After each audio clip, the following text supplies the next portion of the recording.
Testimonio del Dr. Bernard Nathanson. Texto completo de la carta abierta del Dr. Bernard Nathanson 1992. Soy responsable directo de 75.000 abortos, lo que me empuja a dirigirme al público poseyendo credibilidad sobre la materia. Fui uno de los fundadores de la Asociación Nacional para revocar las leyes sobre el aborto en los Estados Unidos, en 1968. Entonces una encuesta veraz hubiera establecido el hecho de que la mayoría de los norteamericanos estaban en contra de leyes permisivas sobre el aborto. No obstante, a los 5 años conseguimos que la Corte Suprema legalizara el aborto, en 1973, ¿cómo lo conseguimos? Es importante conocer las tácticas que utilizamos, pues con pequeñas diferencias se repitieron con éxito en el mundo occidental. Nuestro primer gran logro fue hacernos con los medios de comunicación, les convencimos de que la causa pro aborto favorecía un avanzado liberalismo y sabiendo que en encuestas veraces seríamos derrotados. Amañamos los resultados con encuestas inventadas y las publicamos en los medios. Según ellas, el 60% de los norteamericanos era favorable a la implantación de leyes permisivas de aborto. Fue la táctica de exaltar la propia mentira y así conseguimos un apoyo suficiente, basado en números falsos sobre los abortos ilegales que se producían anualmente en Estados Unidos.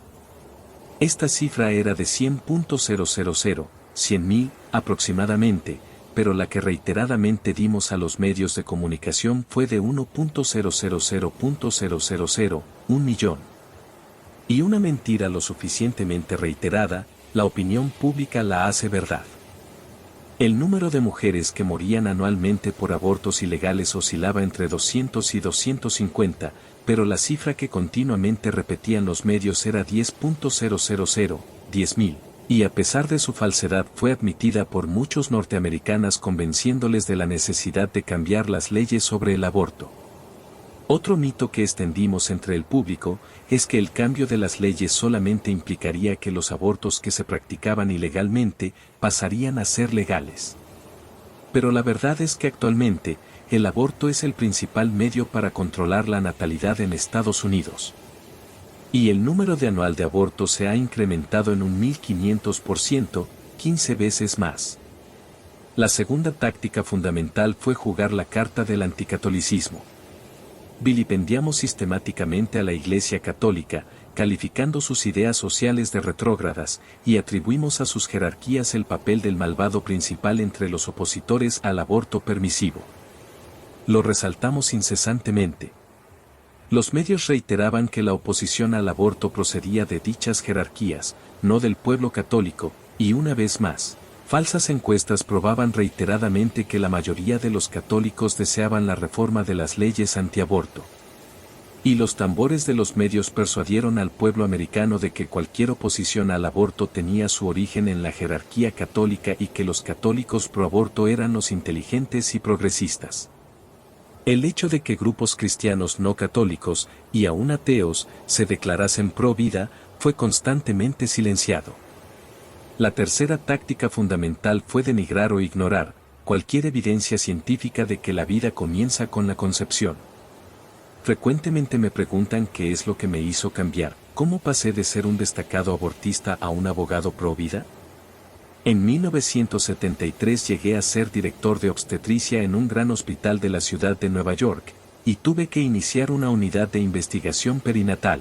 Era el comienzo de una nueva tecnología que ahora utilizamos diariamente para estudiar el feto en el útero materno. Un típico argumento pro aborto es aducir la imposibilidad de definir cuándo comienza el principio de la vida, afirmando que ello es un problema teológico o filosófico, no científico. Pero la fetología demuestra la evidencia de que la vida comienza en la concepción y requiere toda la protección de que gozamos cualquiera de nosotros. Ude podría preguntar, entonces, ¿por qué algunos doctores, conocedores de la fetología, se desacreditan practicando abortos? Cuestión de aritmética, a $300 cada uno, 1.550.000, 1.550.000 abortos en los Estados Unidos. Implican una industria que produce $500 millones anualmente, de los cuales, la mayor parte van a los bolsillos de los doctores que practican el aborto. Es un hecho claro que el aborto voluntario es una premeditada destrucción de vidas humanas. Es un acto de mortífera violencia. Debe de reconocerse que un embarazo inesperado plantea graves y difíciles problemas. Pero acudir para solucionarlo a un deliberado acto de destrucción supone podar la capacidad de recursos de los seres humanos y, en el orden social, subordinar el bien público a una respuesta utilitarista. Como científico no creo, yo sé y conozco que la vida humana comienza en la concepción. Y aunque no soy de una religión determinada, creo con todo mi corazón que existe una divinidad que nos ordena finalizar para siempre este infinitamente triste y vergonzoso crimen contra la humanidad. Nota de Javier, 4 años después, en 1996, Bernard Nathanson se bautizó en la Iglesia Católica. El Dr. Nathanson falleció el 21 de febrero de 2011. Bernard Nathanson en el 7º Congreso Internacional de Conversos. El Dr. Bernard Nathanson dio un giro en redondo en su trayectoria el día en que vio latir el corazón de un embrión en un monitor. Desde entonces es uno de los mayores defensores del derecho a la vida. Convertido al catolicismo, su trabajo pro vida le sale del corazón y del alma, no solo del cerebro. Cuando una persona se presenta a sí misma delante de un aforo de 1.000 oyentes diciendo con gran serenidad, soy responsable de 75.000 muertes, tienen delante de ustedes a un genocida, te invita a pensar muchas cosas. Esto sucedía en el 7º Congreso Internacional Camino a Roma, promovido por Miles Yasu, que reunió en Ávila a personas que se han convertido al catolicismo provenientes de todo el mundo. Las palabras que anteceden las pronunciaba el Dr. Bernard Nathanson, médico abortista, promotor de la legalización del aborto en EU, converso de la fe judía al catolicismo. Fue bautizado en la Catedral de San Patricio de Nueva York el 9 de diciembre de 1996. Poder asistir y escuchar las conferencias de este congreso ha sido un poderoso estímulo, una gran gracia. Oír a la archiduquesa Alexandra de Austria, a su marido y a su hijo, manifestar públicamente su fe y defender la España católica, anima a vencer respetos humanos en la defensa de tan altos ideales. Tras su conferencia me dirigí a Su Alteza Real para felicitarla por manifestar públicamente su fe, pues pocas personas de su rango social son valientes para testimoniarla en una sociedad en que predomina la frivolidad, tanto en los altos estamentos como en los más sencillos. Su Eminencia el Cardenal Darío Castrillón Hoyos, prefecto de la Congregación para el Clero, puso de manifiesto la necesidad de la unidad para la subsistencia de la Iglesia, unidos al Papa, a la Iglesia Católica. Igual que no puede subsistir un cuerpo con dos cabezas, la Iglesia que no esté unida a la cabeza no subsistirá. En los momentos actuales en la que cualquier persona se erige en árbitro para cuestionar la doctrina de la Iglesia y a su cabeza el Papa, nos reafirma en el camino de la fidelidad a la jerarquía de la Iglesia. El Dr. Marsner, teólogo, converso del luteranismo, en su brillante exposición, refutó una por una las herejías que a través de los años han ido surgiendo en las que se cuestionaba a la Virgen María y a la Eucaristía, principales escollos con los protestantes. Cuando cualquier persona se atreve con descaro inimaginable a atacar a la doctrina de la Iglesia y a su cabeza visible, el Dr. Marsner nos ayuda a sentir que por el mismo Espíritu y Señor nuestro, que dio los 10 mandamientos, es regida y gobernada nuestra Santa Madre Iglesia, San Ignacio. Gratificante fue escuchar las conversiones de diferentes personas, de culturas y religiones distintas. Oyendo estos testimonios te das cuenta de la vitalidad de la Iglesia. Contemplar el panorama actual, donde se ridiculiza cuanto hace referencia a la ley de Dios y a la Iglesia, donde cada vez se constata un laicismo mayor, puede ocasionar desánimo y pesimismo. Pero no debe ser así, en todos estos testimonios se puso en evidencia que Dios va concediendo gracias actuales para la conversión, va llamando a cada uno de una manera diferente, adaptándose a nuestras preferencias. Corresponder a estas pequeñas ocasiones hará de nuestra alma el terreno labrado, dispuesto para que, cuando caiga la semilla, pueda dar fruto abundante. Los testimonios de los jóvenes convertidos fueron emocionantísimos. Al joven David Re, de padre musulmán y madre baptista, que se había movido por el mundo de la música rap, con todo lo que ello comporta. Lo primero que le llamó la atención, ya en su infancia, fue la Navidad, que en su casa no se celebraba. De adolescente, fue un telepredicador lo que despertó en él el ansia de conocer a Cristo y su iglesia. David Hess, católico, pero que solo acudía a misa para estar con su novia, pensaba que cuando se casara ya podría dejar de asistir, pero lo convenció la firmeza de su mujer y regresó a profundizar el conocimiento de la fe católica. El último joven ponente fue un chico español, Luis Fernández, católico, que recordaba a su padre rezando por el Papa. Se apartó de la iglesia y cayó en las redes del New Age, que preconiza el control de todo. Tú eres Dios. Por la lectura de la Sagrada Escritura y en concreto estas palabras de la Carta de Santiago, y no por la fe solamente se justifica el hombre, y también por los foros desde Internet, se fue acercando al cristianismo. Pero era tal su rechazo a la fe de sus padres que se decantaba por los ortodoxos. Sin embargo, al acudir a Lourdes con su madre enferma, dio el viraje definitivo: entré en la gruta con una madre y salí con dos. La intercesión de la Virgen María lo llevó a los brazos de la Santa Madre Iglesia Católica. Todos los conferenciantes coincidieron en que llegaron a la fe no por obra del raciocinio sino por el acicate vivificante de la llamada, por la acción de la gracia. Un día Dios les concedió esa gracia y fueron fieles. Besados por su paz, se convirtieron en hombres nuevos. En realidad todos los que hemos dado con Dios somos unos convertidos a Él, unos vueltos hacia su rostro. Me di cuenta de la misericordia de Dios conmigo. Me dio el don de la gracia a las pocas horas de nacer al recibir el bautismo en la misma sala de partos y me ha dado una familia sanguínea y otra espiritual. La unión seglar que fundó el Padre Alba, me han ayudado a guiarme y mantenerme en el extraordinario don recibido. El doctor Nathanson en su escalofriante exposición tuvo un tono sereno. Haber cometido una atrocidad semejante es para desesperar, pero el doctor, a pesar de los asesinatos cometidos, de los que ciertamente no estaba orgulloso, tenía gran paz. Es el gran misterio de la redención. Cristo obtiene el perdón de mis pecados muriendo en la cruz. ¿De dónde viene tanta gracia? La respuesta la tuvimos un grupo de congresistas cuando fuimos al monasterio carmelitano de la Encarnación a saludar a la hermana Macarena Alba del Niño Jesús.